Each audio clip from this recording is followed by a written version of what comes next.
All right. Wait, my mic on? Cool, my mic's on. So guys, before I got on, I was actually watching this.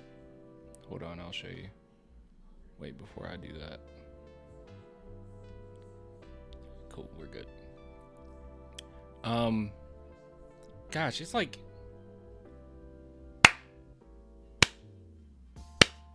it's not terrible, but it's slightly off again.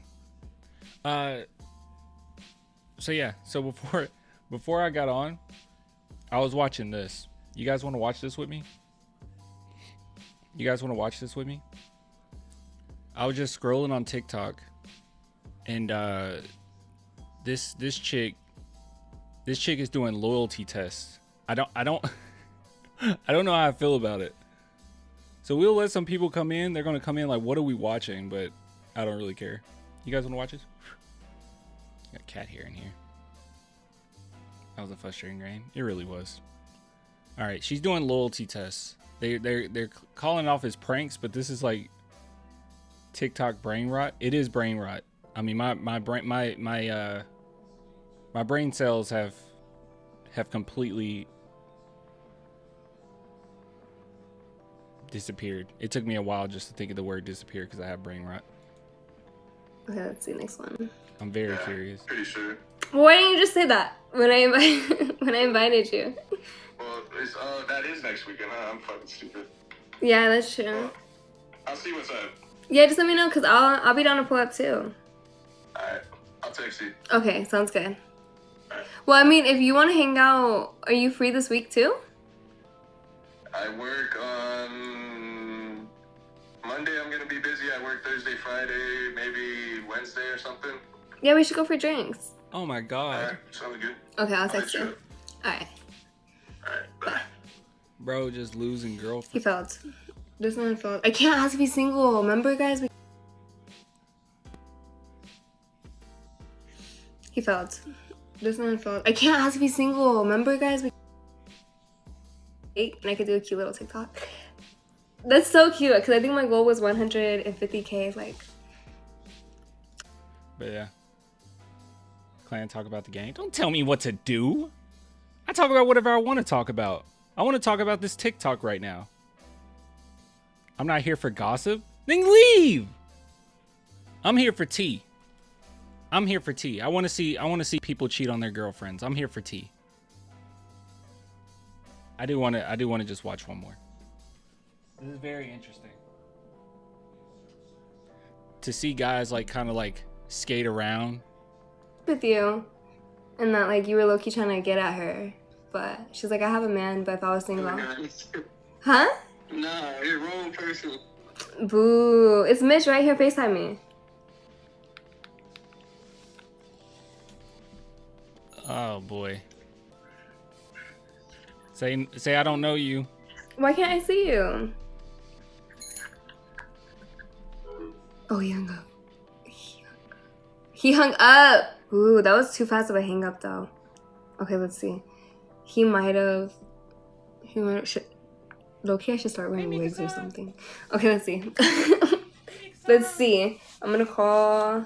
Okay, so Mel. I think he passed, honestly though. Goodbye, kitty. Goodbye, kitty. I'm gonna just be like, I'm guessing you weren't interested. Should I say that? Look at my kitty. Look at my kitty. Alright, we got quite a few people coming in now. Harper was dominating. He was absolutely killing. It was very nice to see. I was thinking, since we literally have a game tomorrow, that we'll just go over the game briefly, do a quick sponsor, and then just go through all the press conferences. Like, that's what I'm thinking at this point.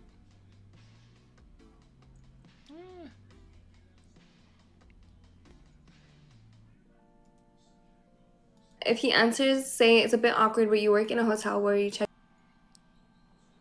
But yeah. Who is she supposed to be talking to? She's calling women's boyfriends and trying to see if they'll cheat on their girl. It's kind of crazy. It's kind of crazy.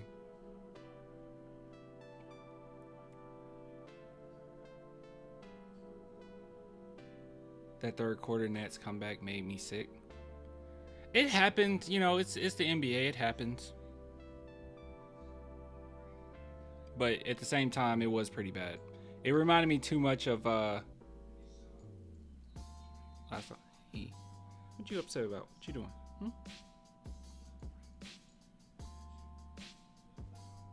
It wouldn't have happened with Cornette? Nah, probably not. But at the same time, man, it wasn't the center position why that comeback happened.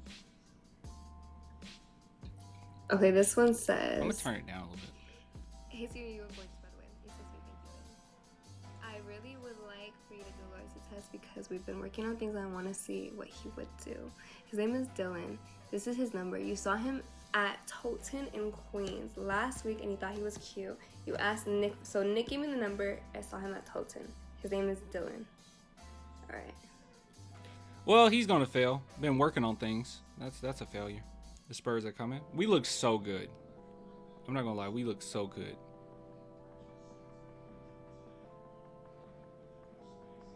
Claire said her money to talk about the game.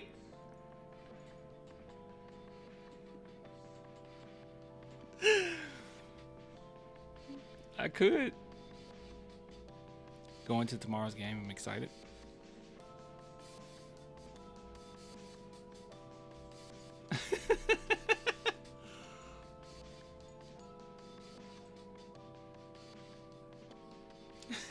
That was actually funny, Cap. Hey, girl. We got a lot of dead time because literally we got a game tomorrow, so we're not doing a bunch of segments. I'm not answering. Well, period. They have to be lying. Yeah, she said he might be on the plane. Trinidad, yeah, if you haven't got a text, Claire's watching TikTok with a cat in his arm. Bro, if I had long hair, I'll be twirling it right now. In my DMs, or my text messages. And then like you guys will get a text. Ow, Mikas, ow! I gotta cut your nails. That hurt. How sharp are your nails right now? Jeez. 7, 1, 8, Shush. Oh my gosh. I don't know why they say the number so fucking fast. Okay, let me see, Sabrina. Alright, I'll get back to this later. What is this? It's a lady doing a loyalty test. Hey, girl. Alright, I'm gonna put you down because you're really hurting me. Okay? I'm gonna put you down because you're really hurting me. I put a lot of stuff on the desk, guys, so she can't get up here. I mean, she will be very uncomfortable if she did. I gotta cut your nails. Jeez. You don't need these. You don't hunt anything. You get fed everything. There we go. God. God, that hurt. What's her opinion on Keldon Johnson? I think these people, this is like crazy to me. I don't know. I'm gonna be real with you. If you're at the point where you're doing this, bro, just break up. Like, if you at the point where you're going on TikTok and you got this woman, I mean, attractive woman, mind you, but like this woman calling your boyfriend to see if he'll cheat on you, like, that's wild, bro. That's actually wild.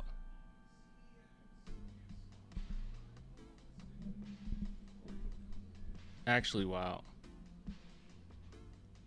I found it a little, you guys talking about the project or prop A and B. I thought it was really weird that the owner came out there and told everybody to vote yes. I mean, I understand their standpoint, but like, that's a little weird to me. A little weird, but maybe not. I mean, maybe it's not that weird.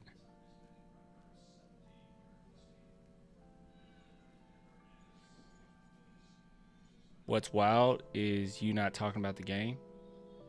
I will ban all of you. I will literally turn this. I will change the title I will change the title of this live stream and just change it to looking at TikToks, random TikToks, and not talking about Spurs. That will be the title.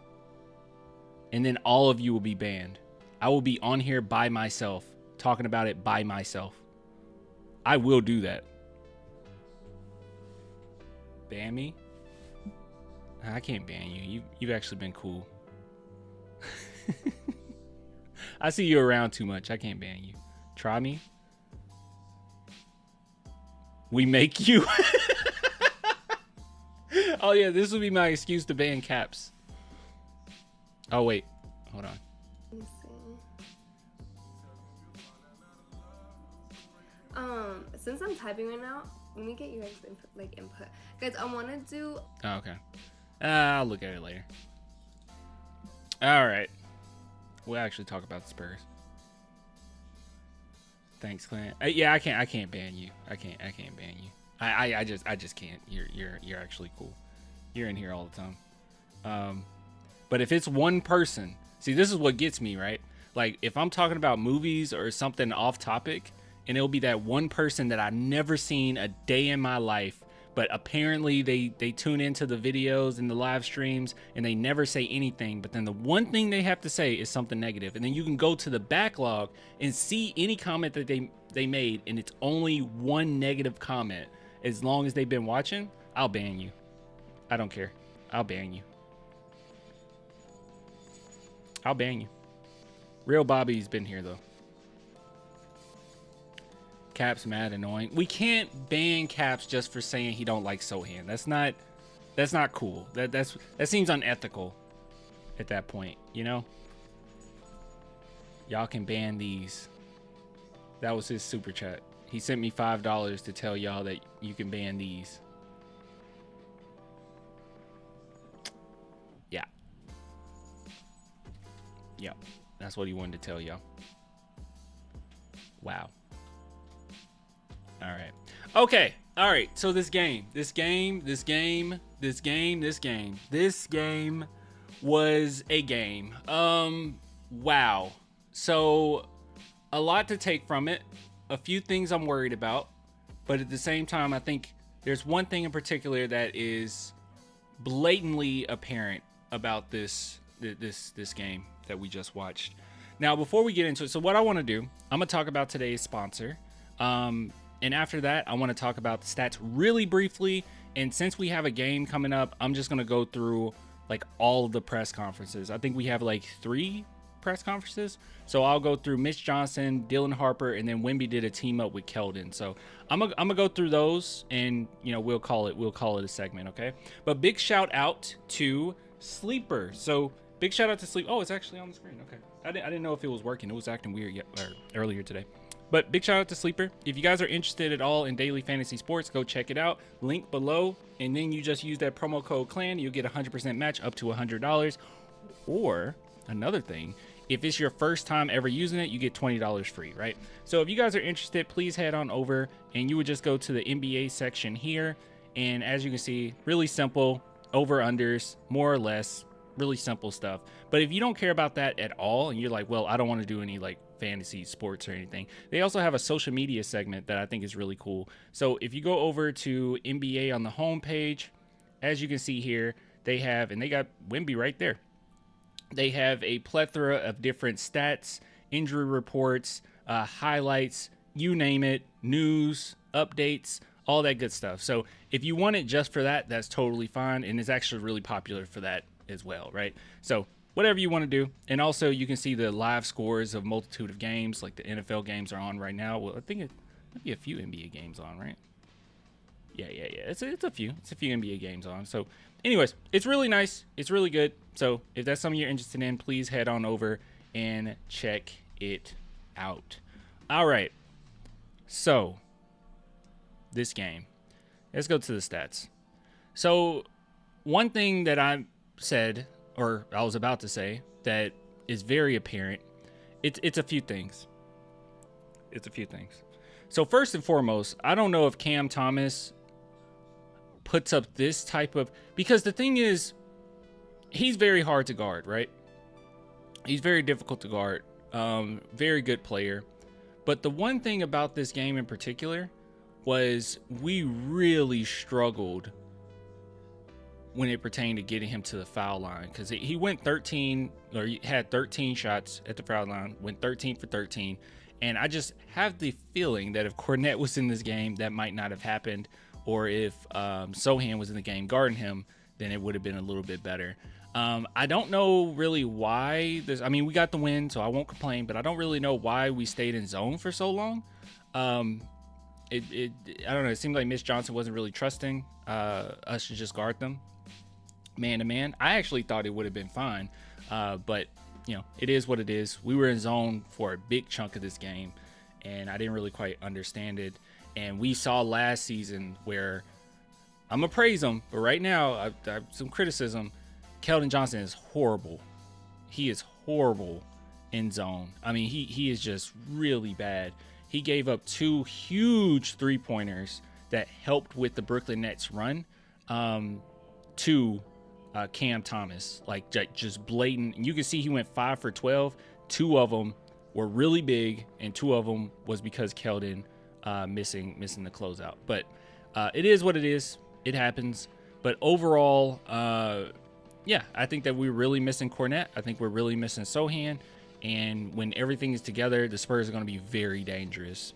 Now, with that being said, just talking about the game, individual players, I'll get all my criticisms out. So that was my only criticism about Keldon. He had a lot of big plays in this game too.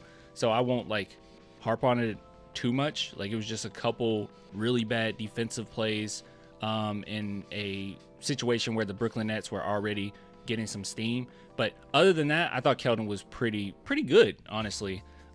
He always hustles, but it was some really key rebounds in there. Really good cuts. I thought, he brought a lot of rim pressure, and I thought he did pretty well. So won't harp on that. Harrison Barnes, guys. I don't know. I've been patient, and I'll continue to be patient, but when everyone was talking bad about him during preseason, we look back at other previous preseasons that he had, and he's had bad ones before.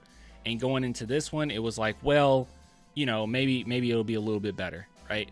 Maybe it'll be a little bit better because he's had bad preseason before, and then the regular season starts and he looks fine. But that has not been the case. I think I'm gonna go ahead and throw this out there. I think Harrison Barnes has been somewhat of a liability. I think that, he makes some good passes, connector passes, but other than that, if he's not hitting his shots, they're not going down. Defense is not there. He's a little slow. One thing that I noticed in particular was Victor Wembanyama elected to take a contested, I guess it's not that bad, especially since it's near the rim, but he was near the rim and he took a contested shot rather than passing it to the wide open Harrison Barnes in the corner. And he's Victor Wembanyama, one of the best passing big men in the league. He saw he was open, right? And, Harrison Barnes has struggled so much, he elected not to pass it to him, and he took a contested shot. So it's been pretty rough, to say the least. So, I'm not opposed to Harrison Barnes coming off the bench for now, if that's something they wanted to do. But right now, I don't really see a good enough reason to do it. Once we have Sohan back, you might want to consider that, where he just actually moves to the bench. I was not considering it before, but it's starting to look bad. But maybe he'll get going pretty soon. Only been 3 games, but I was expecting a little more. Just to hit a couple threes here and there. But he's been rough. He's been rough, and this game was really rough. It was really rough. So I don't know. We'll see what happens, but I'm just being honest with you guys. I don't know if Harrison Barnes should stay in this lineup forever. But moving on, another negative spot was honestly Castle, right? And it's not a matter of me saying Castle's bad or anything like that. Castle's really good, obviously, and he had some really big plays in this game, but I think that is very apparent and very obvious that he's not a point guard, right? I think that we all can see that he's more so a combo guard. He's a guard that can play point guard on occasion, but if he's out there with either Fox or Dylan Harper, unless he is hot, I'm not allowing him to just run the offense. His turnovers have been really bad, like really bad. This game and last, where it's like, okay, what are we doing, right? He's not a needle threader, right? When it comes to passing the rock, like he's not gonna be super pinpoint accurate. He's more of a connector. He's more of like I said, a combo guard, and he's someone that he can run point guard on occasion. But I don't think that should be a full-time job, right? And it seems like in this game, it got a little frustrating, especially, and we'll get to it in a minute, how well Dylan Harper was playing. But as soon as Steph Castle got in the game, they allowed Steph Castle to just run offense, like literally just run the entire offense. And I did not understand that. As soon as they did that, the offense stalled again. So yeah, so I just don't think he has the explosiveness, and I don't even know this is a word, the unpredictability of a Dylan Harper, where, you know, you're keeping the defense on their heels. Not necessarily, but Castle did not play poorly. He didn't play poorly. I just don't think that he is a point guard, you know? Yeah, that's fair. Dom says that I think the reps at point guard are still important for Castle. Sure. They're important for Castle, but they're also important for Dylan, right? So when Steph Castle subs into the game and Dylan Harper just went on a crazy run, I don't think we should just say, okay, well, Steph, go ahead and run the offense for us. Like, I don't know why we did that. But hey, it is what it is. I think those are my only negatives. Like, the other things, it's not really their fault, right? Like, Biyombo, you know, he got burnt quite a few times, but I mean, what do you do? You know, I was surprised that Carter Bryant didn't get more minutes. I thought that he looked pretty okay, especially out there with Keldon. He looked all right. Oh yeah, Wemby's free. See, that's the funny thing in this game down the stretch. I tweeted out, I was like, Vic really taking the Shaq comparisons to heart because he's missing all his free throws, but he was 10 for 15. So like, that's kind of crazy because he didn't feel like it. Maybe it's because they were really huge free throws. Oh yeah, I guess another negative thing is just Victor Wembanyama as a whole. In this game in particular, he looked a little more out of control than what we're used to over the course of the last couple games, not couple seasons, the last couple games. He looked a little out of control, but only had 2 turnovers, right? So these were his first turnovers of the season. But, you know, the Nets were really giving him a hard time, and he didn't really have a go-to that he just leaned on, right? But that one play where he got 2 blocks in a row and he came down the court to hit a deep 3 was insane. Absolutely insane. He's a lot to deal with. But I was thinking that, you know, as far as like what's his go-to, it looks like that dream shake into a what would you call it? A jumper? Not a jumper. A jump hook? Kind of like a jump hook that he got going. It seemed like that might be his go-to. He did it in this game as well, and he's done it a few times now. But he's going to it whenever he can. That might end up being his thing right there. You know what I'm saying? We need to learn double team plays to hesitation. Oh yeah, that's another negative thing. No one knew what to do when Victor Wembanyama was getting doubled. But that's the thing. Some players that's really good at it are ones that we don't have right now, right? We don't have Fox and we don't have Sohan. I would argue that Sohan is one of the best when a teammate is in the double team or getting double teamed, and how he moves and creates space and cuts or get to the right place on the court. Like, that's a player we're really missing. Dylan Harper's also good at it. I feel like they missed him on a couple cuts. But yeah, now positives. Devin Vassell looked great. Just overall, blatantly say it. He looked great. Had one steal. It was the biggest steal of the game. He looked phenomenal, right? And like I said before, if Devin Vassell doesn't have to be the second guy, because imagine this game without Dylan Harper in it. If he doesn't have to be the second guy, or he can kind of switch between being the second, third, fourth option, he is really good, right? He missed 6 field goals. I don't even remember it. Like, he looked really good overall. He looked really good. So I loved what I saw from him.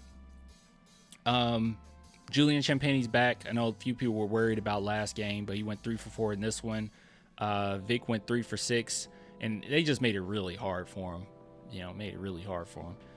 Steph Castle didn't do great, but Steph Castle did really well down the stretch. He's a finisher, as always. Keldon was really good, I thought. Other than those 2 plays I mentioned where defensively, I don't know what he was doing. He was really good. But yeah. Now, the star of this game was Dylan Harper, right? It was obviously Dylan Harper. That dude was absolutely insane. What's even more insane is look at the plus minuses, right? The highest plus minus is Keldon Johnson with plus 19.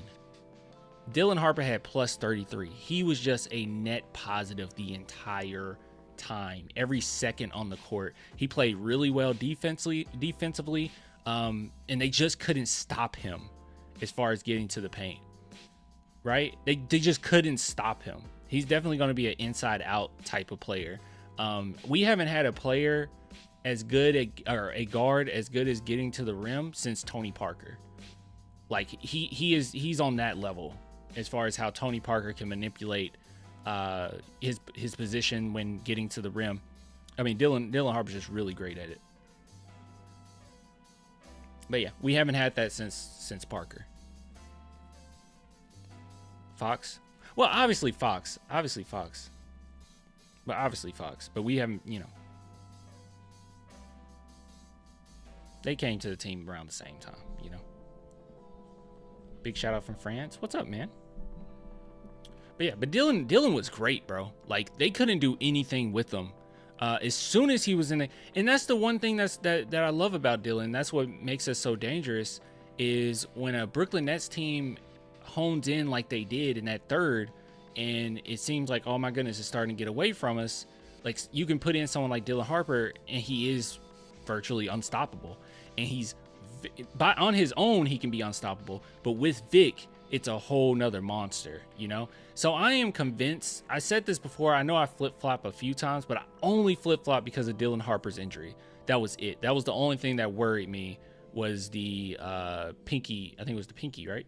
The pinky at thumb. I think it was thumb. The thumb injury.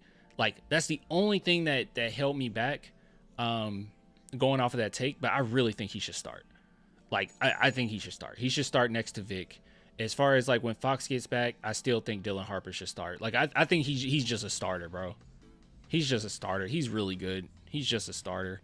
But I do like Steph Castle out there with Fox as well. So I don't know.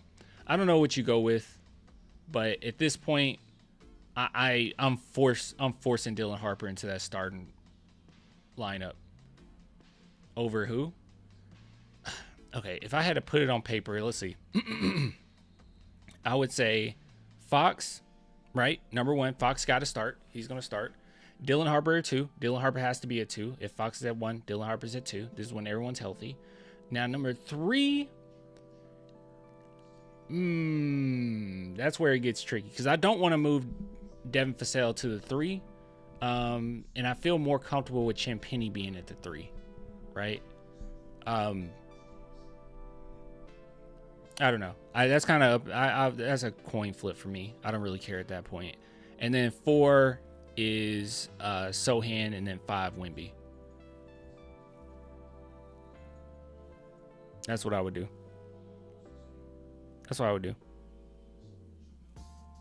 Yeah, I don't know what I would do with the 3. I feel like Devin Vassell is really good, so maybe you do have to just put him at 3. I know that's kind of ugly, but I mean, that starting lineup, you have 2 excellent defenders in Sohan and Wemby, and you have good defender in Fox. a pretty good defender in Dylan Harper, and then obviously Fasell is a good,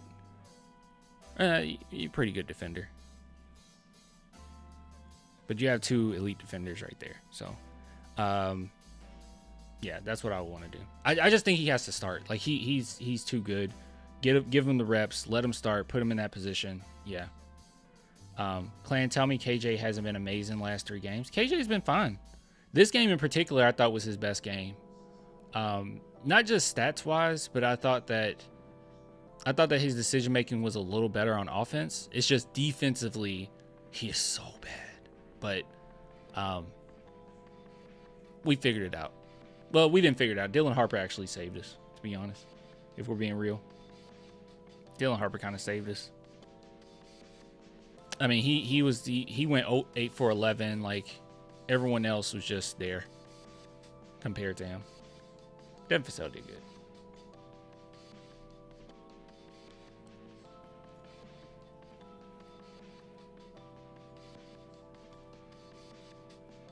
Let's see. I'm trying to understand what you're saying. Do you think when Fox gonna return, it's gonna be harder for teams to keep 2 of their players to guard Wemby, or Harper is already doing that at the same level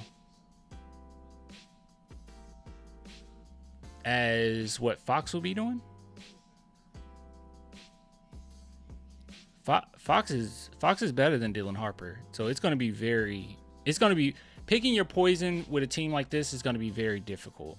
But yeah, it'll look something like that. You saw how many times, like Dylan Harper, he was just let loose because they had to focus on Vic. Like, and there's not much you can do with him. And he has such a, I didn't even mention this. I kept mentioning like the plus 33. He also had 8 assists on no turnovers. And these weren't just like dump off passes. These were high IQ plays. You know, like you can't outrun the ball. And he was really pinpoint, quick passes, needle threading. That one play in the fast break where he passed it between 2 defenders to give Julian Champagnie the layup was so pretty. You had a very small window. Very small window to get that pass through. He nailed it. So, yeah, I think it'll be about the same. I mean, better with Fox. It'll be better. But Dylan Harper should definitely start, in my opinion. We'll see what happens, though. I'm not convinced that he will right now because, I mean, like I said, as soon as Castle got back in the game, they're like, okay, Castle, you're the point guard, even though Dylan Harper just went on a tear. Went on an absolute tear. And also, even if Dylan, this is one thing that's really cool about him, because even if Dylan Harper isn't ready to run point guard full term or whatever, when Fox returns, like him as a 2 guard is really good, especially in transition. With us being the type of defensive team that we are, we're going to get a lot of easy baskets. You know, before we look at the press conferences, I am curious to see what the fast breaks look like. Yeah, we destroyed in the fast break. 25 fast breaks to their 10. Not only that, guys, hold on. Well, I guess it was the blocks. The blocks kind of is what helped. It might as well be a turnover. But what's crazy is 25 fast break points to their 10, and we have 15 turnovers to their 12. They had more steals than us, and we got significantly more fast break points. But we also had 6 blocks, so let's see here. We beat them on the boards. Oh, no, we didn't. Oh, overall we did, but offensive boards we didn't. Let me see what else we got here. Less fouls than them. We got 20 more points in the paint than them. It's crazy. As bad as I thought Vic played, he still had, 31 points? 31 points and 14 rebounds. As bad as I thought he played today, he has 6 blocks and 3 steals. That's insane. He just passively gets that. Even in a bad game, Vic would just passively get that. Champagnie, Danny Green 2.0. Yeah, I want to start Champagny, but if it's between him and Devin, that's what makes it a little difficult, you know. But things are gonna change. Sohan's gonna start. Like, you don't not start Sohan, in my opinion, especially how Harrison Barnes been. And then Fox is gonna start easily. You just gave him a contract, and he's like a star point guard. So yeah. So it's just a matter of those two spots, and I just really want Dylan Harper in there. I really want Dylan Harper in there. You know?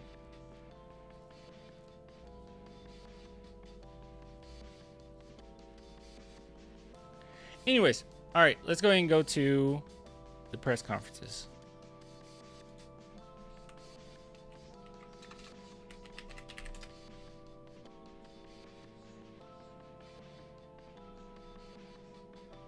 All right, here we go. Let's see. I guess we'll start. We're going through all of them. So I guess it doesn't matter where we start. Let's start with, I want to hear what Coach has to say.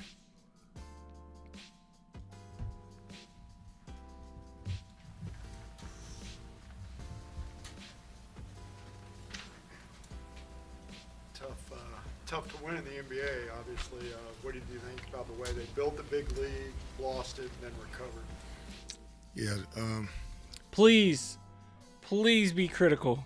Please be. I'm not saying sit here and say they're trash, and but man, you got to, bro. You got to. I still find it weird. Everyone's like, I heard even Sean Elliott, because I actually listened to it this time. I usually don't listen to the commentators or whatever, but I actually listened this time, and I heard Sean Elliott say like praised Wemby for fouling out, where it's like, you know, you gotta admire guys that just goes for the block, and I'm just like, why are we praising? That's a good thing? I don't think that's a good thing. I think you should attempt to not foul out. Like, I don't know. It's just awareness to me, but it's whatever. A little similarities from the New Orleans game, different style of game, but just in terms of being consistent on the things that we can control for 48 minutes. And again, it's a long game. They're a good team. You don't blow teams out or lead for 48 minutes in this league. But with that being said, that some of the mistakes, man, the Warriors can. I remember the old Warriors, they could. The patience and tolerance level is not what we'll have, in terms of just because they're just things that we can control, whether it's a starting spot on defense, a starting spot on offense,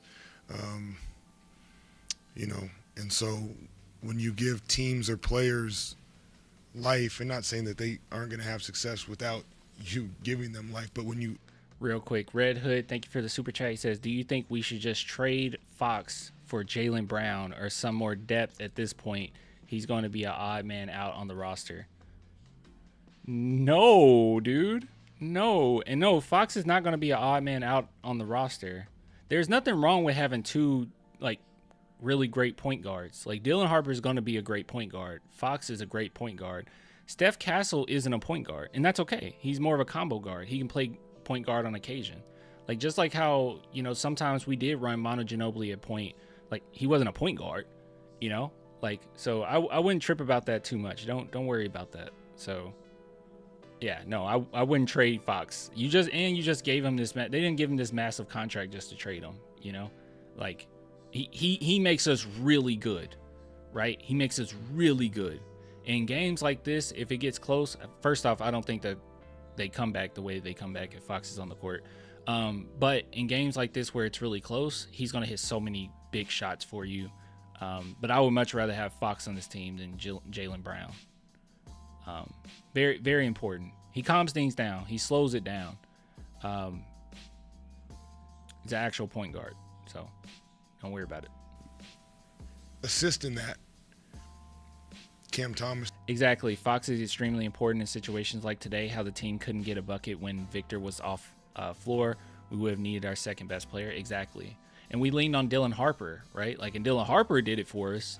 But just imagine having a Dylan, because he's a rookie. He's going to slip up sometimes. So imagine having like a better version of that, you know, a more seasoned, better version of that. and Fox going out there and doing it, you know? This is an elite scorer. Michael Porter's a really, really hard guard. They got a lot of guys over there that Jordy's got playing well and good basketball. Now they make shots. Now one of your shots goes in and out. Tough whistle here and there. And so that's where we just have to continue to get more consistent. Coach, fourth quarter, you guys lost the lead, and in comes Dylan Harper, who had already been playing a great game, but he seemed to be like, the steady hand, the control that you guys needed. How impressive was that for 19-year-old Coach, how long is it going to take before you start Dylan Harper? Answer. third game in the league? He made some really solid, simple plays tonight, and I think, again, it's not to be a broken record, but a theme of our team of continuing to do that. I think we got away from ourselves a little bit where there was a simple pass or a simple shot or play to be made, and at times we got probably a little too creative or just trying to be too cute in the sense that the play was there for the taking, and I thought he did a really good job of that tonight, of just being aggressive without forcing it or playing in a crowd, but taking what the defense gave it. And if that meant sometimes repeat outcomes or repeat decisions on his part, that's okay. We don't. Exactly. Like, Dylan Harper was literally just he was just taking what you gave him every single time. I mean, it became repetitive. It became redundant.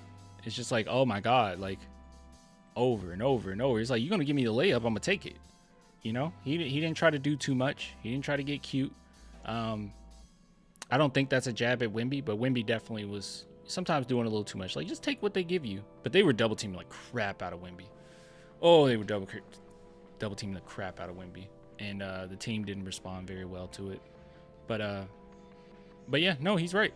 Getting a little too cute. One play that comes to mind in particular is in the midst of them coming back, Castle took like a sidestep three for no reason. It's like, bro, like, and I love Castle, but this game I was just like, bro, you're like 20% from three. Why did you take that? You guys know what play I'm talking about? It was very strange. I don't know. Oh, correct me on this. Thank you for the super chat, man. Landlord. He says, no, you got to be fearless to go after everything. Vic don't care about getting dunked on, and that's admirable of him because it's going to happen. Some people would make a business decision. Well, I don't think it was. No. I'm not worried about that. I don't care about Wemby going for a block in order to get dunked on or whatever. I was just talking about we're in overtime. You got 5 fouls. It seemed like an unnecessary play to go for right there, like he could have put his hand out and tried to close out or whatever, but like he went full in on it, and it was like, yeah, that's a foul. What are you doing? No, I just meant in that situation. I don't care that Wemby goes for things. Just you're right. People do make a business decision. They do not want to be like replayed on ESPN or Twitter, all week. Have to find a new solution every time. Seeing him do a lot of things that don't show up in the box score, getting loose balls, pulling them away from guys, just like you said, just being super aggressive. Yeah, I think his offense was really good, and his stat line will represent that. But I thought his defense was better than his offense, and some of that was his team defense. Some of that was just setting the tone, where they get into their offense at. I mentioned that he is a pretty good. I can't believe there were people actually arguing with me on this with Harper's defense. I do not understand that for the life of me. They were like, no, he can't play. He's not a good defender. I was like, what are you talking about? Like, did you watch him at Rutgers at all? Like, he can defend. He's a fine defender. He's not a lockdown or anything like that, but he's a fine defender. And also, I mean, we had Tony Parker. Tony Parker wasn't a terrible defender, but like, he's far better defensively than Tony. Far better than Tony. But like, no one would sit here and tell me like Tony Parker didn't deserve to start because of his defense. Like, come on. Silly. 15 seconds, and maybe it's 10 feet further out than you want them in an operating area, and now they're not on their rhythm and timing for a play, and that doesn't show itself anywhere other than watching the game and understanding the value of that. July says Harper defense is definitely a good defender. Sort of reminds me of Manu sometimes. Only in that, like, very clever, savvy. like when guys are so savvy offensively and they have the tools defensively to be like pretty good defenders, like you kind of see that savvy. I think that's what you mean, right? Like Harper's very savvy. Yeah, he's very savvy. He had a couple steals in there where it was like, whoa, where'd that come from? Coach, that control that Dylan seems to have, despite constantly attacking and being on the... None of our players are actually bad defenders. Keldon Johnson's a bad defender. And I would also say Lindy Waters isn't the best defender. I don't know. How do you guys feel about that take? Other than that, though, Harrison Barnes is mid. Aggressive, is that... Defensively. I imagine that's pretty uncommon. Oh, starters? Oh, okay. Yeah, I ain't mad at that. For a rookie, especially teenager. Yeah, I mean it's a one of his strengths for sure, and it's a hard thing to teach at times. Some of that just uncanny ability to start, stop, change your speeds while making and processing, making decisions and processing at a high level. Coach Victor had a little bit of a... When Harper has the ball, I don't feel any stress. Yeah, I don't feel any stress either. And even if he makes a mistake, similar to Wemby, he's such a sponge that it doesn't seem like he's going to make the same mistake 2 times in a row. Slow start offensively, but continue to impact on the other side. Is that something that you look for? You talk to him about just having an impact on both ends of the court, even if he's maybe a little bit on either side. Yeah, I think he's done that. I mean, he's always been a well-rounded player, so he's doing a great job. Is this the best you've ever seen Keldon? It seems like he's sort of self-actualized his game a bit. I think self-actualized his game. Keldon right now is impacting winning more than he ever has. And it's really, really cool to see, especially because a lot of times it hasn't been starting with scoring. And so you create... Y'all hear that? You hear that? Honesty from Mitch Johnson here. Keldon right now is impacting winning more than he ever has. And it's really, really cool to see, especially because a lot of times it hasn't been starting with scoring. And so you create your own luck, and right now he's getting rewarded for that as he should. It never started with scoring. So true. Everyone knows that Keldon Johnson can score. Everyone knows that he can get to the paint and play a little bully ball at times. But one of the biggest issues has been on the defensive end. 2 plays in particular, all on Keldon, I'm not going to lie. But overall, like I said, this game he was good. Would you agree, Clan? That he's impacting winning? Sure. I think the game, I think the players in particular, because we have so much depth, it's actually helping quite a bit. Keldon, and he's picking his poison too. So that's good to see. He's definitely picking his poison. But when you have so many players more talented that can get to the rim and give that rim pressure, I think Keldon Johnson has taken more of a back seat. But the coaching staff as well has made sure everyone understands their role. So, yeah, his role's pretty cut and dry. He had one, I mentioned this earlier, he had one cut to the basket that was absolutely great, and it was huge play in the 4th quarter. And I love seeing that. I don't know if it was an and one. I don't remember if it was an and one.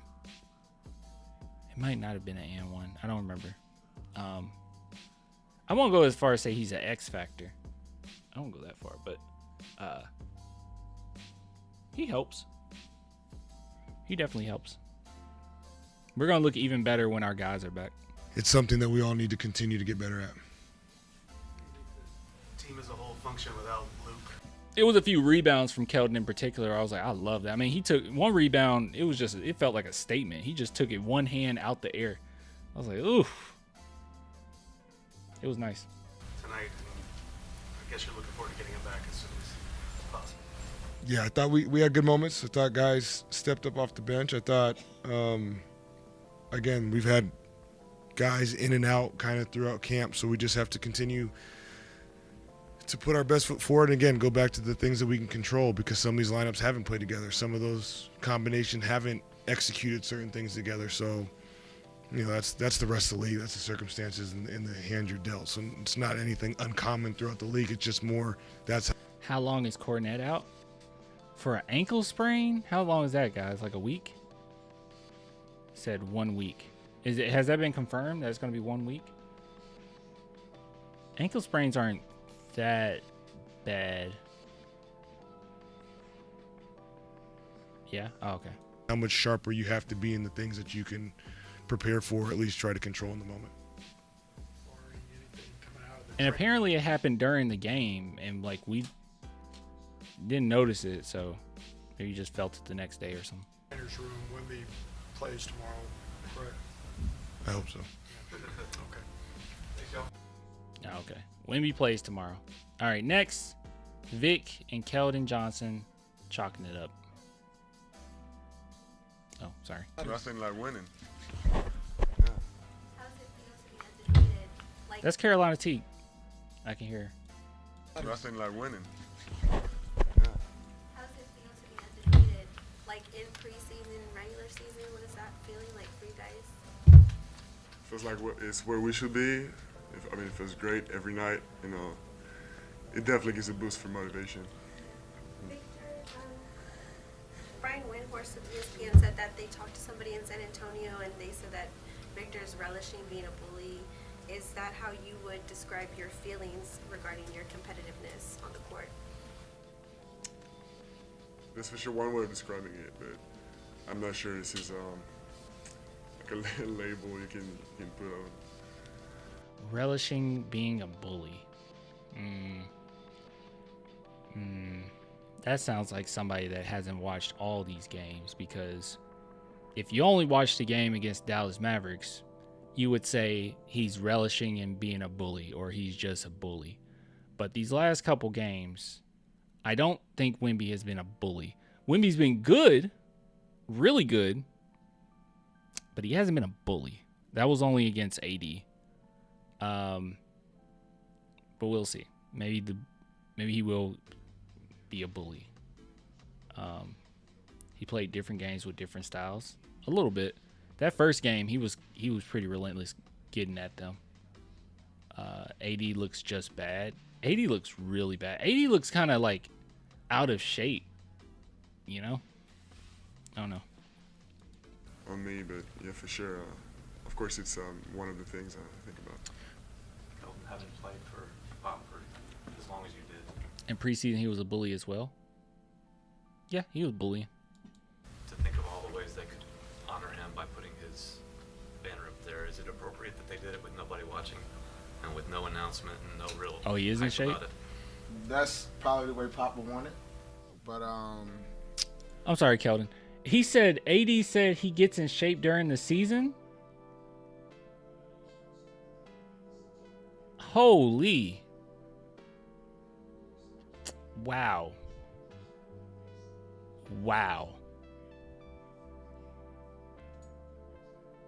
Traded Luka, by the way. I mean, he's been so.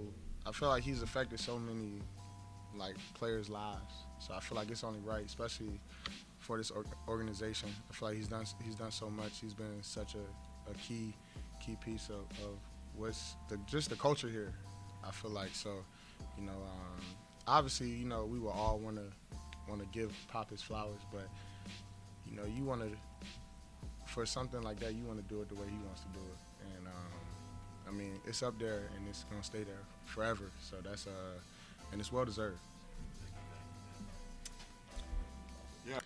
Shame on all those people that said, like, was talking so much trash about Popovich before his stroke. I mean, and they had their own like little agendas, like that. What's his name? Mike Jimenez dude. Oh my God, bro! Like, he was so obnoxious. We went over some of those clips. It was like, what are you talking about? Like, these people are just relentless, just talking trash about Pop because they personally didn't like him. But it was not grounded in reality at all, and not grounded in what our situation was as Popovich was coaching us. So that was kind of nasty work. And now they want to shut up after a stroke. Like, anything can happen. We're so lucky to have Pop. But yeah, you got to give people their flowers while they're here, man. You can't just dog on them or, you know, one of those you live long enough to become the villain situations. Like it's kind of ridiculous. Yeah, I hate it so much. I hate that guy. Yeah, he comes across as like smug. I saw something warm up the banner. I didn't know it was going up, but yeah, it feels like it should be up there for sure. And yeah, that's probably the way Pop would have wanted it. That sequence late in the first half, you get the 2 blocks in a matter of seconds, and then back down the court. Shortly after you cross the half-court line, you let it fly. It goes crazy. Was there any doubt in your mind when you got the ball back and it comes back up the court that you're going to let it fly? Maybe a little bit, because I know that shot was going up at least 2 or 3 times a game before, but yeah, of course a little bit, but and because it was also like a 2-for-1, but like late 2-for-1, and I looked up and it was 31 seconds. But yeah, you need to trust. Clan, did you see the no limit cash? Thanks for the super chat, by the way. Did you see the no limit cash money versus who won? No? What was that? Wait, I saw something on YouTube. It was my recommendations. Can you give me can you elaborate on what that is? What was going on? Yeah, you need to trust yourself sometimes. That's what I did.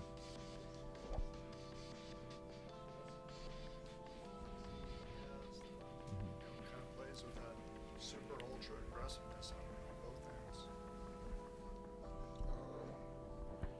I think it's big. You know, we tell him to be confident, and if we're gonna make a mistake, we want him to make a mistake being aggressive. You know, and I feel like he's imposing his will once he gets in the game, and I like that he's not you know passive. That he's going out there being himself, being aggressive, and you know he's getting to the basket, he's making all the right plays, and especially tonight, you know he really, you know when we had that little slump in the second half, he came in and brought that spark. He got a couple buckets, things like that. He changed the game, and you know that's big time, especially you know seeing that from a rookie. I feel like you know the confidence and swagger that he has. They should do more of these, by the way, like duo. Yeah, I like them way more. But yeah, I don't think people realize how important Pop is on the team identity. He has his imprint on everyone on the team. Yeah, for sure. Like it's very obvious. Yeah, it's very apparent, like how important Popovich was, or Popovich is. The Timlin versus series they had. Oh, okay. Okay. No, I didn't watch it. There's definitely something special. Hilton in that huge rebound at the end there. He's been pretty big on the glass this year. Just what have you thought of the way he's been playing? I think we need a mixtape, KJ, of rebounds and offensive rebounds too, because he had a big putback in the first half. No, I mean, I love it, and for me, it's just the product of him understanding a huge thing that often gets overlooked, but a huge piece of how he can help us, and just totally buying on it. So, total respect to him for this. On that note, though, that Mitch mentioned this is probably the most impacted win ever. Do you feel that? Definitely. I feel like, I mean, honestly, I'm just playing my role. And I feel like buying into what we have here in San Antonio, and I truly feel that we could do something special here. And and I always say this before the season, like whatever my job is, that's what I go to do, and whatever my role is to help my team win. And I feel like really buying into that, and knowing and trusting my teammates, and knowing that you know I'm doing my job just like Vic goes and does his job, and everybody else. So just, you know, really just buying into that role. And, I mean, it's paying off. And, you know, we winning, and winning is the most. I'm not going to psychoanalyze anything Keldon says here, but, you know, his play style, it looks like it. This isn't what I don't think this is what he's thinking, but over the years, it's looked like a play style where it's like, I don't trust my teammates. You know, it's me and the rim. And that's the only way we're going to score right now. And it seemed like he's calmed that down a little bit. But I don't think it's a mental thing. It probably literally has been hey, that's your role. My biggest gripe, and like how Mitch Johnson said, my biggest gripe has been on the defensive end. Like, that's literally it. Like, Keldon Johnson's play style can actually merit itself to be helpful for the team as a spark plug, or even sitting in the corner and, you know, hitting some threes here and there, and, you know, really good cutter and all that stuff. But, like, the most important thing has been on the defense, you know? Like, if your shots aren't going, you're just kind of there. You know, you don't want that. But I think overall he's been pretty okay defensively, but this game in particular, like, it was a couple plays where I was like, oh my God. Like, but overall, I mean, he was a big part of us winning. Most important thing to us.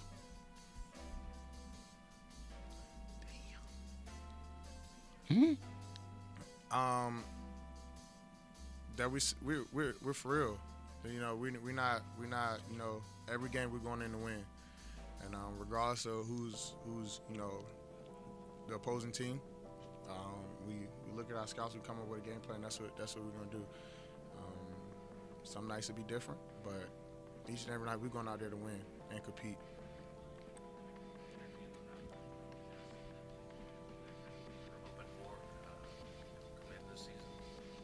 Of course, I mean, I'm not expecting less from the fans here. But yeah, no, I think that fan section looked good, by the way. I wish they were a little loud, but it's kind of hard to tell when you're watching on TV and it's like a random Sunday 1 p.m. game, you know. Just like in the preseason, I think the Jacko songs sound great. I still think there's some work to do with coordinating with you know, the in-arena chants, and also the rest of the fan base is also going to learn the chants in the future. Nice.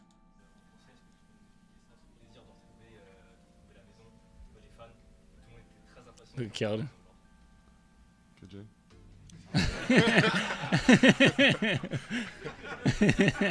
Oui, oui. Oui, oui.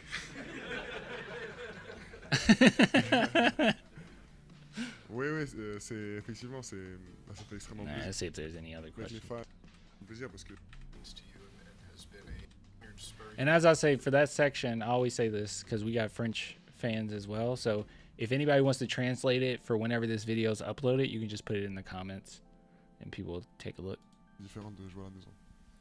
The longest tenured Spur you've been here for a while. I know how much winning means to you, and it has been a thing that you guys have worked for.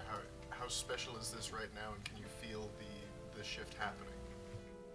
I feel like the shift started this summer. I feel like we had a lot of guys that bought into you know, being here, and really, you know, everybody making sacrifices to make this possible. So we definitely, I feel like everybody feels the shift, and I think especially for me it means so much because this is all I know is Spurs, you know, and I feel like, you know, I love the city of San Antonio, I love the fans of San Antonio, so being able to, you know, win in front of this crowd and bring back that fire to the city, it's personal for me. Honestly, I feel like, you know, it's something that. Thanks, Bacano. He said that he'll put the comments, the French comments in the video when it's uploaded.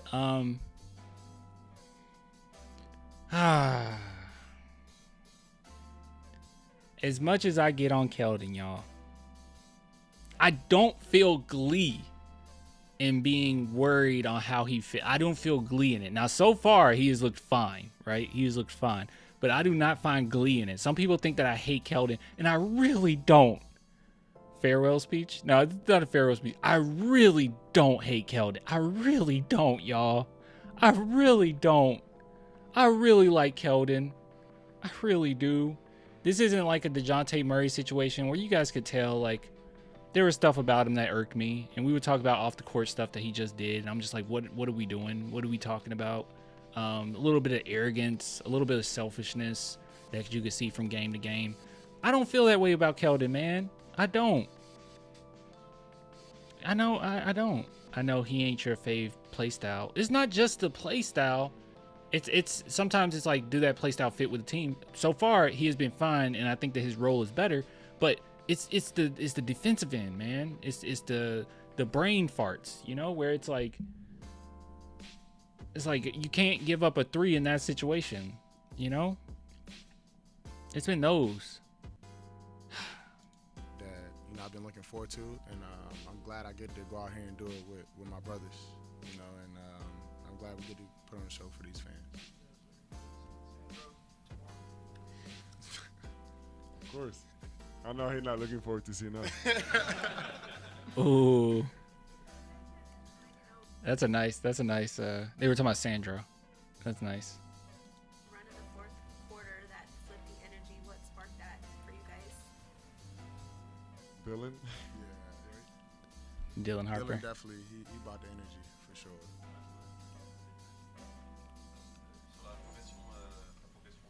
All right, that's another one. C'est vrai que je t'aime. Dans les vraiment mieux. I think that's it. Le match est tôt. All right, cool. All right, let's go to the next one. Next one we got here, guys, is Dylan Harper. Do we have a... Oh, okay. For a minute, I thought we had a Castle one. I was like, you talked to Castle today? No, it's Dylan Harper.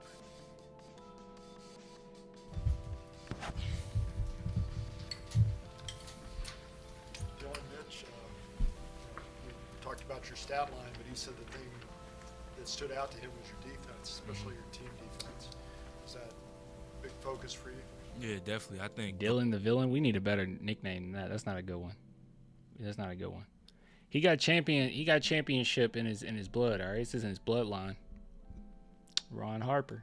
going into this game, big emphasis for me was just the defensive side and just want to help my team out however I can, whether that's playing defense, score the ball. But today I think I kind of took that stand to be one of our main defensive guys and just trying to speed the game up and make the game faster.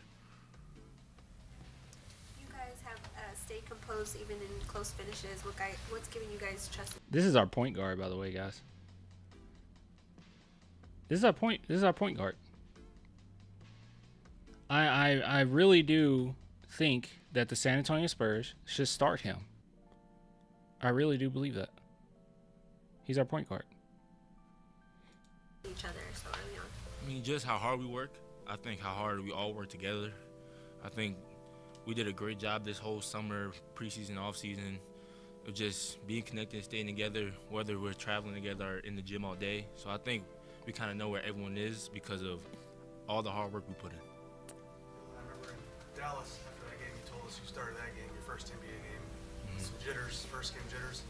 Are those gone now? Is everything? Yeah, it's just basketball at this point. I mean, just going out there, just playing my game, just trusting my ability, and just being someone where I can do whatever the team needs me to do. So I think that's big, yeah.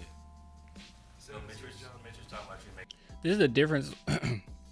Sorry, this is the difference between somebody who's later in the first round, second round, undrafted, and a lottery pick, because many mistakes that he's made, like in game one, he never looked like his head was never down. It's like, oh yeah, I made a mistake, but he just came back and he understands how good he actually is. It's kind of nice to see, especially with my favorite or my second favorite player that's been on the Spurs, Derek White, where it took a long time for him to gain that confidence.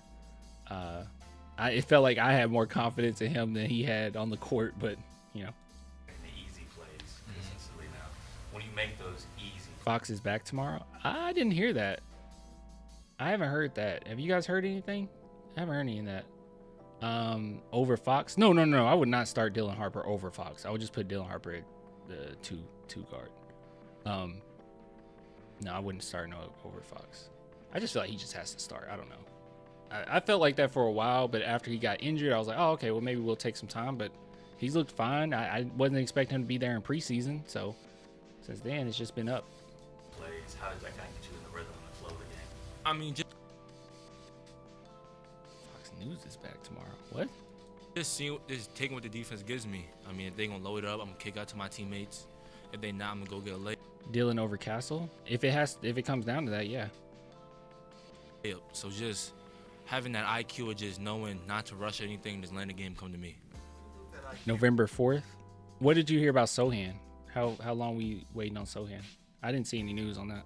Who comes from for you? Is it just being around the game all your life? Is it film study? I mean, yeah, definitely being around the game all my life. I mean, I've been around basketball right when I was born. So just just seeing all that and growing up and hearing all the different things, with that plus the film, like you said, I think we've done a big job. We've done a really good job of just watching film and just sitting me down and telling me what I need to correct. Can you talk me through the moment, for first home game, fourth quarter, you guys have lost this big lead and you're going. Dylan Harper is much better than Castle. He's more talented than Castle. Like, it's very apparent.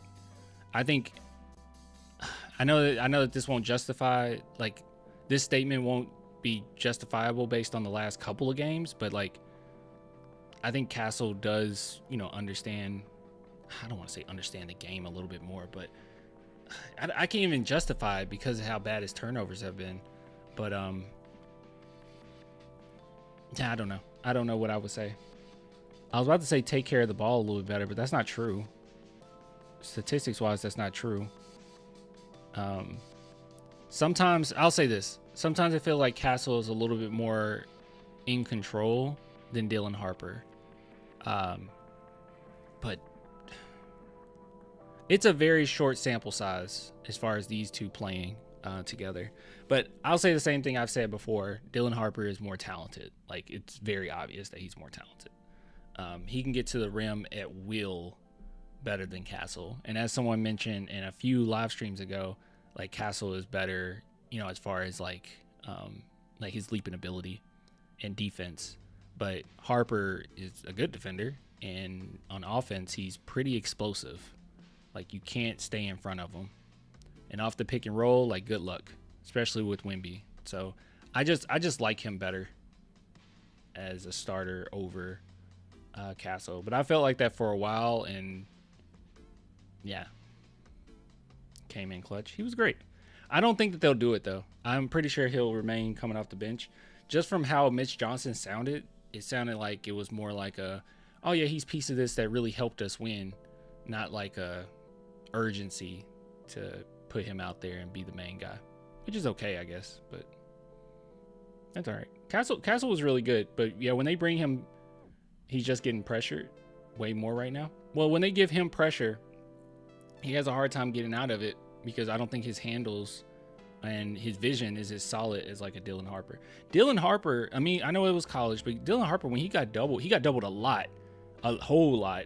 And he played out of it super well. Like, I think you guys remember when we looked at this, we were looking at his assist to turnover ratio, which was absolutely insane because it also showed like the amount of times he got pressured.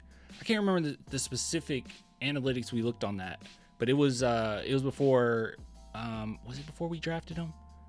We knew we were going to get him, and we talked about it, and it was crazy. It was insane. Like, you would have expected someone in the position he was in, who's constantly getting pressured and double teamed, to actually have more turnovers, but that wasn't the case.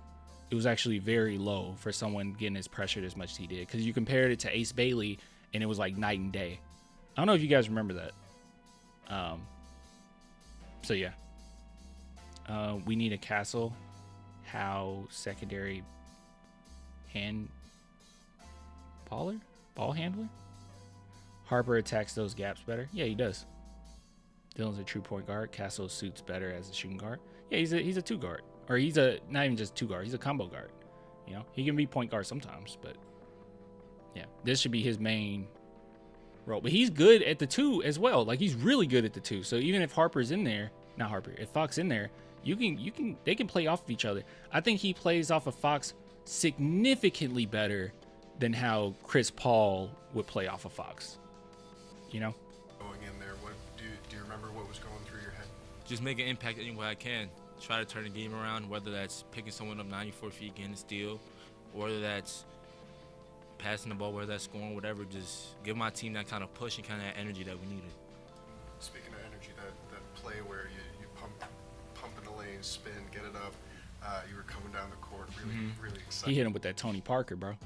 Just trying to get my team up. I think when they took the lead, we weren't like mad or angry or anything, but I could see the energy go down a little bit. So just for me, just coming in and trying to pick that energy right back up, I know that's something me and Keldon do big. Just coming in the game and just try to pick that energy up. So that's his role this season. So I'll probably be crying all season long on how I think he should start. But that sounds like that would be more his role, like a spark plug off the bench, which is fine with him being so young and with Fox just getting that massive deal. It does make sense for the Spurs to go into the season and say that, like, that's going to be your role, right? And with Castle having the rookie of the year and running our offense for a big part of last season, it makes sense. But, I mean, I think it's very apparent, and it's going to become more and more apparent as the season goes on, that Harper should be starting. I mean, maybe it'll happen next season, but yeah. Home game here in San Antonio. What you think? Crowd is crazy. I mean, you wouldn't want it any other way as your first NBA game to just at your home arena. And just for me, just seeing all that and all the supporters and all the fans, I mean, it's going to be a great season. Where'd you have that first home game? No, yeah, definitely. That's something that, like, obviously you get 2 games, you want to get home. But just playing in front of our fans and just seeing how loud the gym really gets, I don't think there's no other place. The Nets started the game with a whole lot of pressure, and they were going full court. You come in, and things kind of stabilize for you guys. Mm-hmm. Yes, dude. Oh, my God. Because they can't get away with that with Dylan. He's too fast. They can't get away with it. He's too quick. Were you looking? Is there anything you were looking to do for, like, on a concerted side, or was you just out there playing your game? I mean, I was just out there playing my game. I think a big thing for me and my development was how do I handle pressure from college and now, and I think his first step is crazy. I've done a good job of just reading the game and just, if 2 come to me, I'm going to get off it. And because Vic, you throw it right up to me, don't get it no matter what. Or if it's one-on-one, just take care of the ball and just get our whole team set. So that was my mindset coming in. You had an assist with about 5 minutes left to Wemby for a 3 after you ripped the ball away from two nets. Is that just part of being super aggressive? I mean, just shot one up, and I was like, one of us got to get it. Why not be me? So I just went in there, and you see the scores, you see the time. Plays like that really matter, and they deflate teams because, you get a stop, and then we get an offensive rebound. Kellner had a big one, and I had a big one. So just both of us going in there and doing that, I think, really picked us up. Yeah, that's going to be his role this season. Twice now. I know Mitch mentioned that he's impacting winning more than he ever has. What about Keldon is impacting that winning? That boy dog. I mean, y'all see it out there. He relentless. He on that offensive rebound no matter what. I think that's what he's really helping us out with, is just being that energy guy. He's always the loudest one, never loses energy no matter what's going on. He's kind of our voice when it comes to just playing hard. How's that helping you in your development? That's true. I'm really hoping Wemby develops that. Wemby get kind of quiet. I complained about it that second game, where I was like, dude, with the Pelicans game, it's like, dude, get on to these refs a little bit, man. Like, they're calling some BS. Like, get a tech. It's okay. There's been hope. You're Vic. They're gonna listen to you. You're Vic. Me a lot, just because from college to here is like a big jump in just competitive and just how good everyone is. So I mean, he tells us, we're the most competitive team out there. We're gonna make mistakes, but just keep going and going. What else? All right. Appreciate it. Nice. That was good. That was a very long segment, but it's necessary because the Spurs literally play later. So nice. Good stuff. I seriously want to see Rookie of the Year, MVP ladder race when they come out, and I better see our boys up there. Right now, I don't know if Wemby would be on there right now, but yeah, it's going to take some time.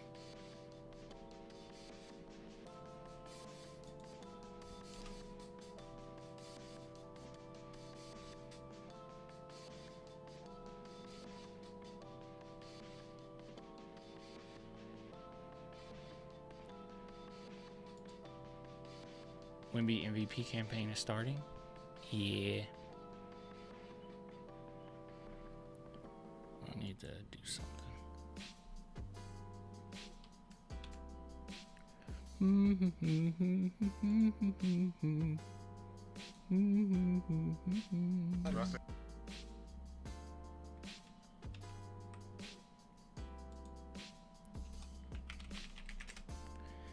Yeah. VJ Edgecombe getting ahead in the rookie race now, though. He might beat out Cooper and Dylan. I mean, he started off with like 30 points, didn't he? 34 points, something like that. Sohan would have been the perfect defender for Zion last game.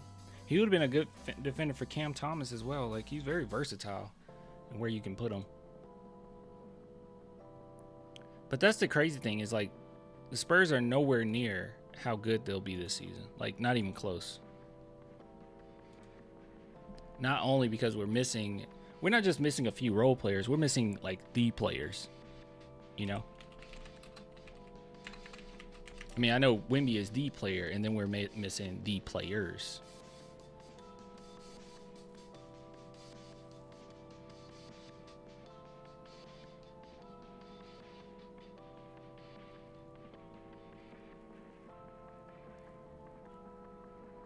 Luka is on a mission.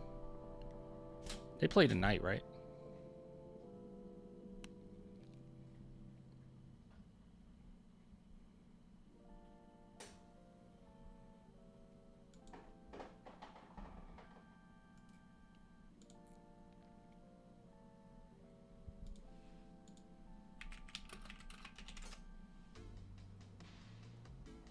Luka is out for at least a week now. Oh, out for a week? Jeez.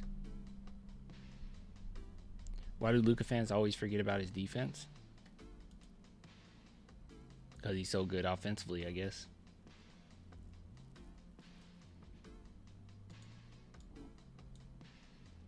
You will never find me missing Zach Collins. What did he injure? He just had like a 48-point game. What did he injure?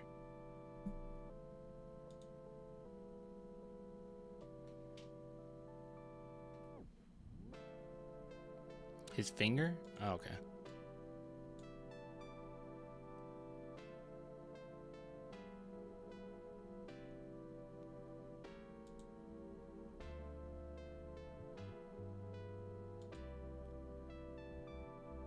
What I really want to see is Wemby stop the bleeding.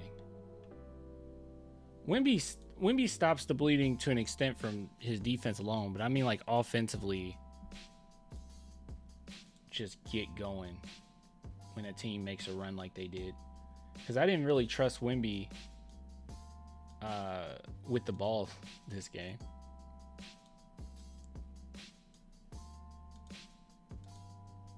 I want to see more of Wemby being able to take over.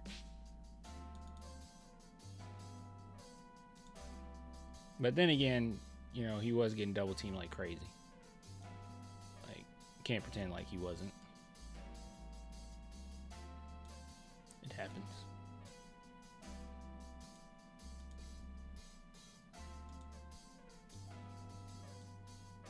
Yeah, they were doubling him. Yeah.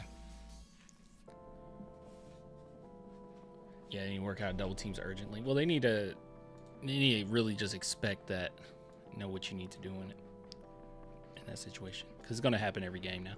Because there's no stopping them. Like, that's the only way you can really stop them, right? I can't even think of, like, an individual player that can stop Vic. Maybe Giannis can slow him down a little bit. Maybe. Mamu has been doing well. Well, good luck. It's Toronto, right? Good luck.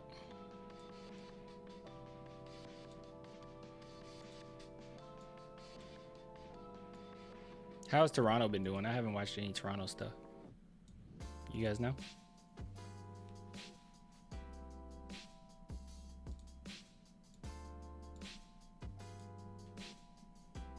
Some people have totally disappeared after leaving us.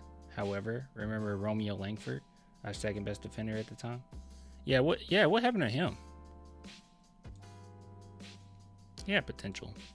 I think that was our main thing.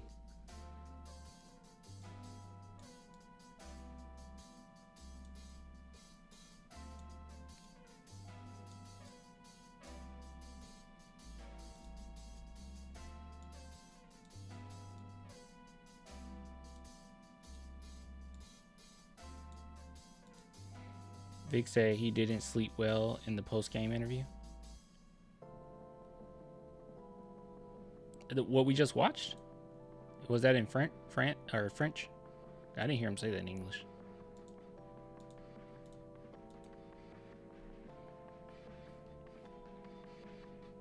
I wonder why.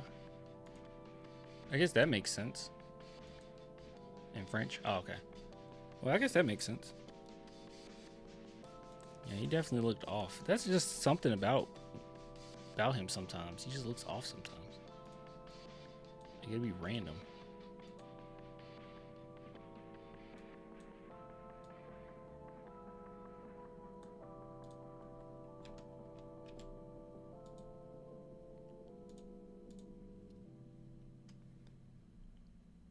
I felt like he seemed off. He did feel off.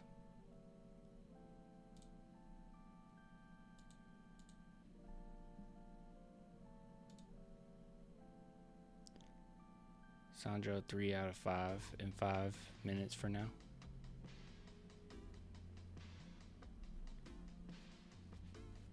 Are they playing right now? Well, at least they're playing a game too. First game was Cooper, second Zion. In this game, he didn't get the extra motivation. You better get the motivation no matter who we play.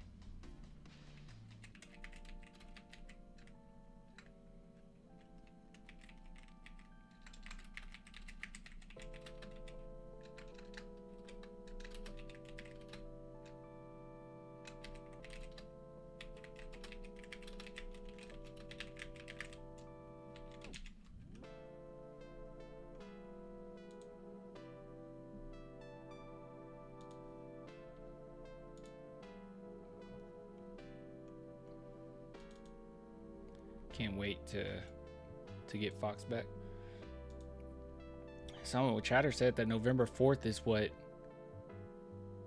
we'll be looking at. Can you give a recap? Just got on.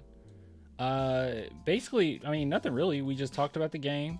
I talked about all of the negative stuff that I saw. But at the same time, it was a lot of positives, and we looked at the press conferences. Nothing really stood out. I really do think Harper is a starter, but I don't think that that'll be the case.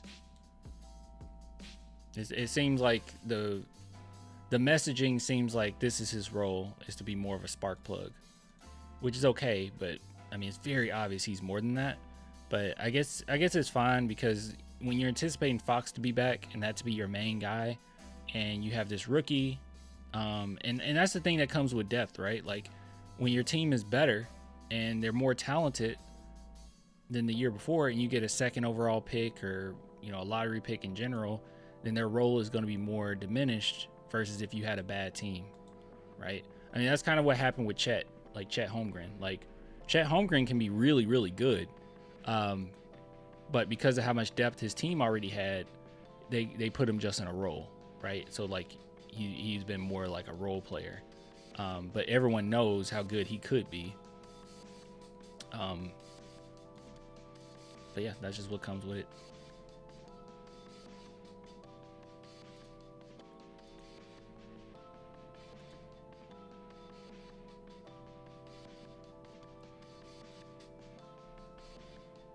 Can't wait for Fox to be back to control the pace of the game better, especially when teams are trying to go on a run.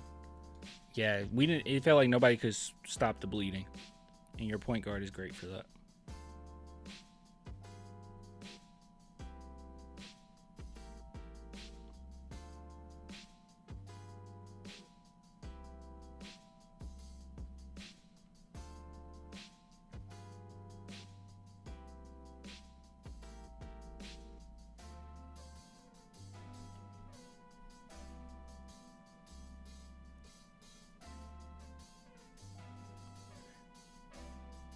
That was last year's Spurs. This year, if Cornette is there, we still got a shot. Spurs, a healthy San Antonio Spurs team is a deep playoff team. I'll say that right off the bat. Like, they are a deep playoff team. Never been in that environment before, but it's a few players that have, right? Has been on huge stages and have managed to perform. It's different. It's harder, but, we've seen it. Like, Wemby has done it in the Olympics, when he's done it with his French team.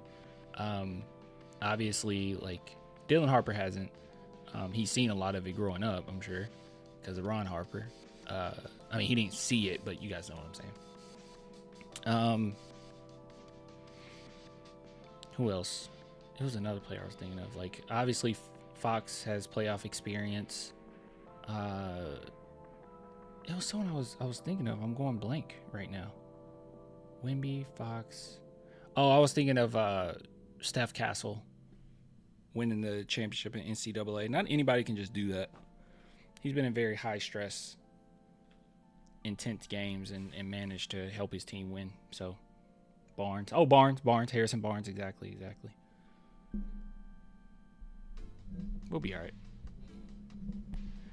Barnes is still great. No shame in having dry spells. Yeah, no shame, but yeah, if he's not hitting his shots, though, somebody's going to destroy the spacing if he starts with Castle. No, he's not. Hopefully Sohan's a better three-point shooter now than Castle is. I mean, he's always been, but yeah. This game in particular, did Castle even hit a three? No, he went over 2. He went over 2.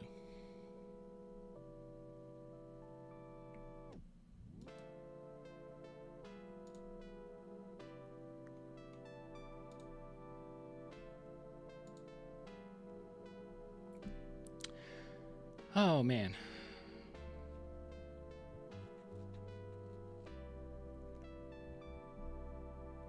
Man, I so hope for Sohan's improvement. Sohan's going to be good. Even if he was the same version he was last season, he's still really good.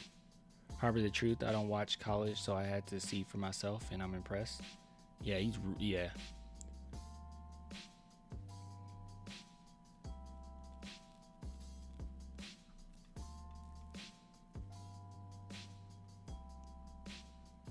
All right, let me see if there's any other updates. If not, I am hopping off. It's kind of weird to do segments, especially or do any more segments when the Spurs literally play the next day.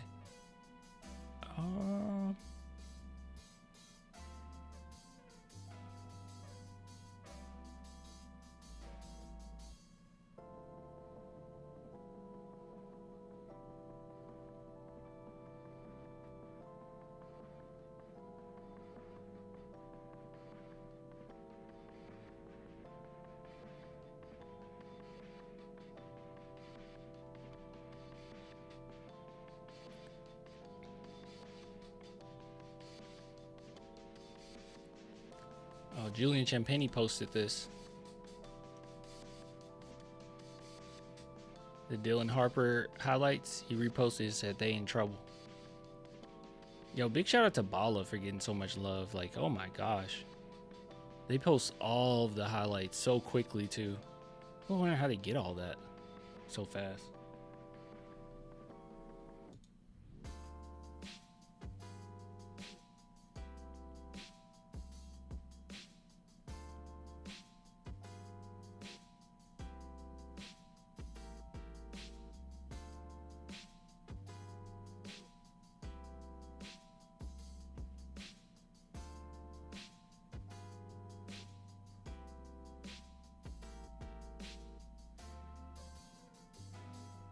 It was sold out today?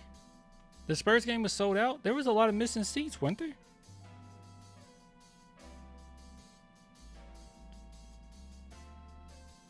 Huh. Interesting.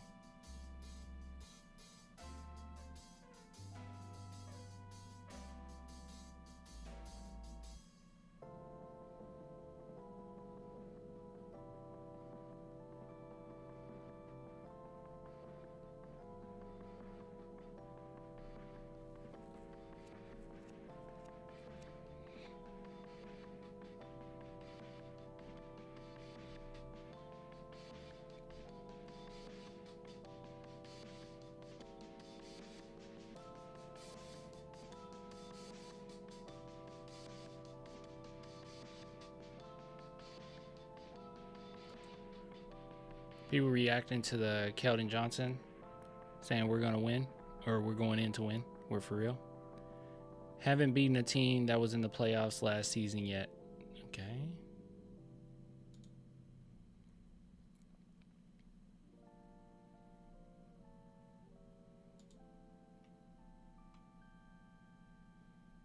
Stuff like this is so strange because like it's just one little clip, and he was asked a question, and he's like, "We're for real. We're going into every game to win. We're expected to win every game." What difference does it make if they've played playoff teams last season or not? Should they have answered that differently? Like, whoa, slow your horses. You haven't even played a playoff team yet.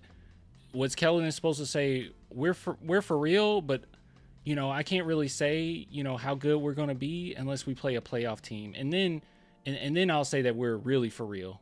Like, what? I don't know what you're supposed to say to that. Like, what kind of response is that? Just silly to me.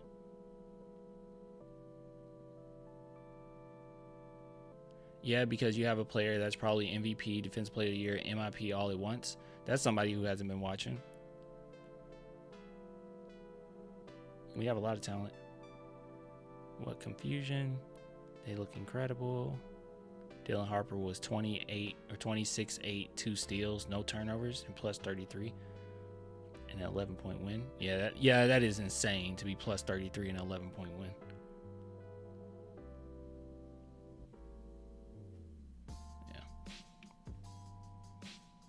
I don't know what that guy expect for them to say.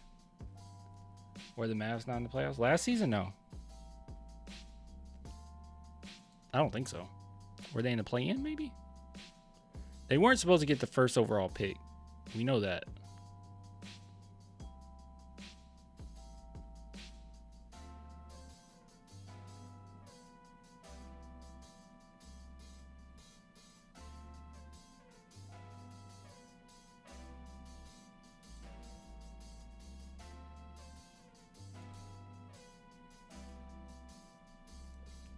Trying to see if there's anything else.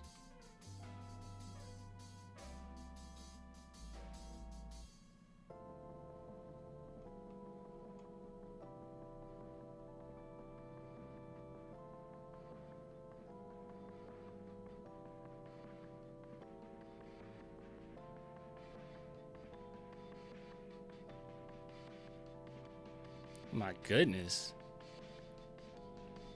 Just looking at this defensive possession.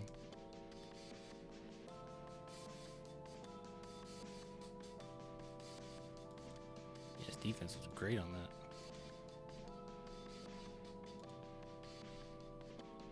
I guess that's it. I don't really have anything else.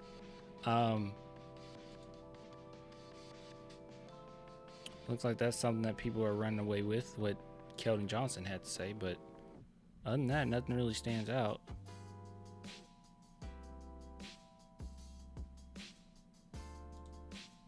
Yeah, they're just responding to like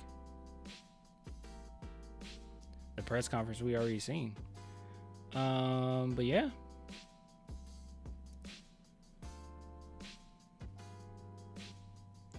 It's been a long time coming, but definitely can see the Spurs organization is moving towards the right path, unlike other teams in the league. Look, man, this rebuild that the Spurs have managed to do is something that other teams takes them 20, 30 years to get a hold of because they have a front office that's so incompetent, or maybe they have like a freaking, you know, owner that wants to make all the shots and trusts himself more than he trusts those that he hires. Like, you know, it's so much foolishness that goes on, you know, from the higher ups in the NBA. So for the San Antonio Spurs to try to make sure they keep the culture and keep the humility and allow those who know what they're doing and know what they're talking about to handle things is really nice. Even on a broader scale, like societal wise, it's been this really weird shift towards not believing in people that are professions in their profession, right? Like doctors or whatnot. There's been like this immense skepticism when it comes to science, and I don't know, it's kind of gross. So it's nice to see like the San Antonio Spurs, no matter what, they do trust those, you know, that know what they're doing. Like Jerry Jones, yeah. I'm a Cowboys fan too. Yeah, like Jerry Jones. Some people get in certain level of power, man, and they just ridiculous.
Anyways, sorry guys, I got kind of lost in a really bad take I just came across, but I ain't gonna call them out. All right, I'm gonna hop off. I'll see you guys tomorrow. I appreciate all the love. Somebody says hopefully Mitch will be our next era coach, aka Pop 2.0. He's looking pretty good so far, and I thought tonight in the press conference he did a good job of not giving too much credit to anybody. Yeah, they need to. They need to he need to get on to them after this game, for real. I know they're a young team, but nah, that was kind of wild. Like, that was kind of wild. Effort shouldn't go out the window. Maybe you make mistakes. Effort shouldn't go out the window after a lead. But gave a lot of credit to KJ. Yeah, KJ was good. Oh, Mitch did. Yeah.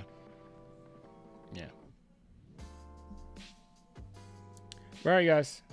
Oh, and it was also nice to see that the coaching staff, obviously they know, right? But sometimes you feel like a crazy person when you're talking to people, and like sometimes folk don't know what you're talking about. But it was really nice that people came out and they were like, or he came out and he was basically like, yeah, the defensive end is what he needs to work on. Because that's how I felt. What the heck?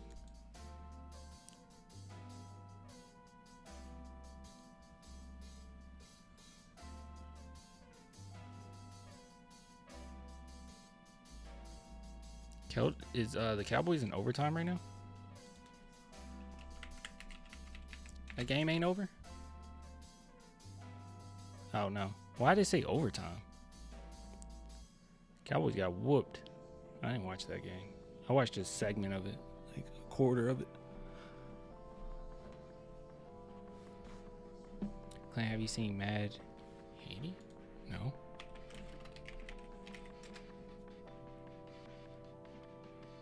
What the heck is this? Action horror. Is it good?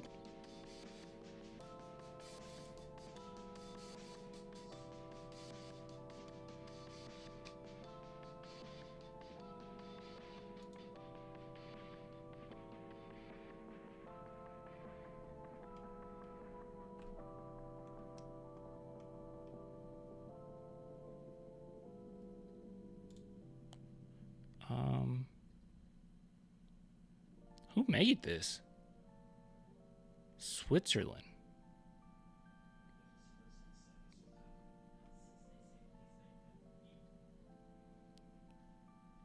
I'll add it to my letterbox. Interesting.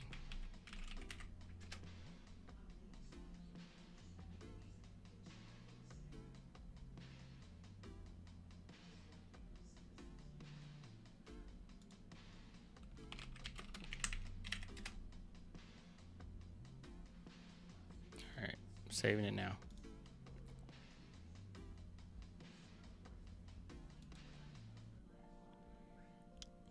Thanks for the recommendation. Only 11 fans on Letterboxd has reviewed this movie. Interesting. That's very interesting. All right, guys. I'll get with you later. I'll see you tomorrow. Yeah, I guess that's all. So I'll upload like the hour segment from this live stream on the game. But yeah, bye. See you tomorrow. And then we'll talk about that game. So hopefully we whoop on them.